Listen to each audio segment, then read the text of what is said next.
So yun mga ka-GT, ito po yung bago nating mouse at keyboard na set galing sa Zeus. Ito po ay model K001. Search nyo naman po sa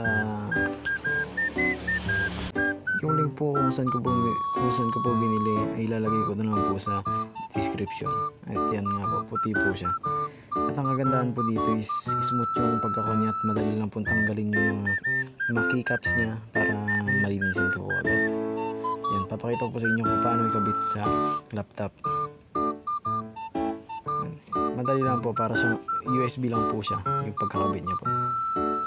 At oras na umilaw na po, kaya ang kagandahan pa po dito, kahit magkamali po kayo ng pagkakabit, makikita nyo po agad.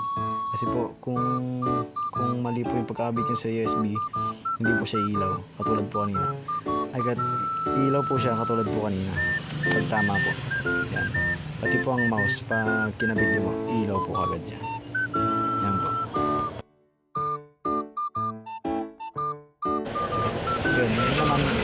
Yun ang papakita ko sa inyo kung paano ay yung pagkuha niya.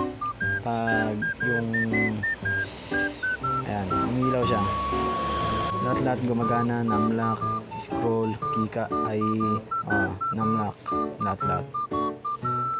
Ano yan, nabili ko lang po ito sa halagang 256, pati shipping na po. Kaya ano mga ka-GT, bili na kayo. Kasi makikita nyo sa mga smooth lang siya. Yun.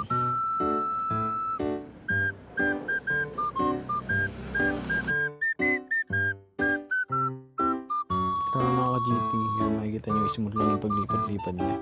And yun, kung bitin kayo sa budget, ito na bilhin nyo, 205 lang. San ka pa?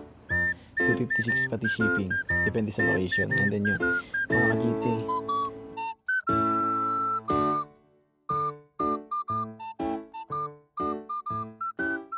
see ya mga ka-GT.